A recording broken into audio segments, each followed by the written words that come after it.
She was beaten and strangled to the point of her death.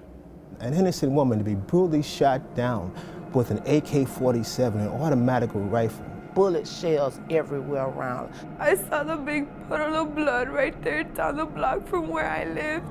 And that scene plays in my head over and over again. He was an innocent man. He was just walking home. It was horrible. It was broad daylight.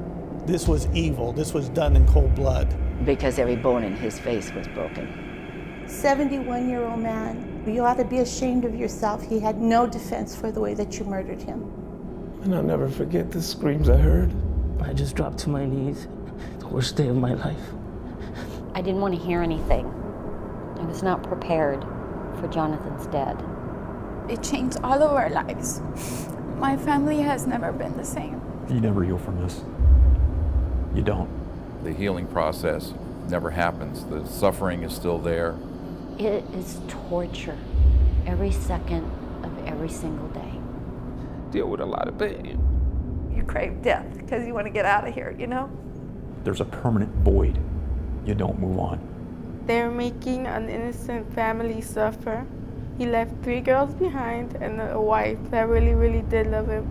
It's so hard to be without him after all these years. It'll never be the same. How do you wrap your brain around the fact that your child is gone and you don't know why your child is gone? You're not supposed to bury your own kids.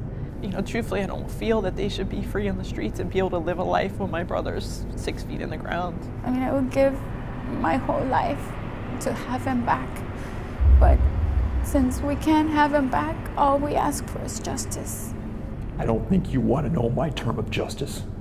Nothing can change the way I feel about you killing my son in front of my house the way you did.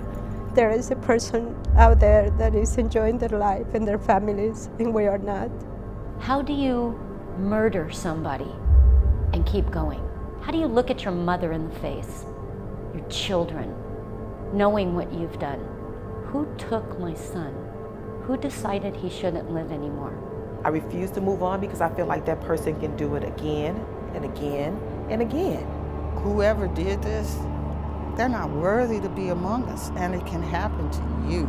Does it have to come into your home before you want to take any action towards this? It has to stop. Don't think it can't happen to you. Because guess what? They're going to do it again. And it might be your family member that they do it to. When do we stop and say enough is enough? The devastation has to stop. Somebody in this community knows something. Somebody's afraid to talk, and they do not need to be. It doesn't make you safer because you don't tell. Actually, it puts you more at risk because whoever did this will do it again. And if this person is caught, I will be in the court every day. I want to look him in the face and look him in the eyes. Let him know what he's done to our life. He would know it was wrong what they did, but I think he would forgive them because he was a very religious man, and we need to forgive, all of us.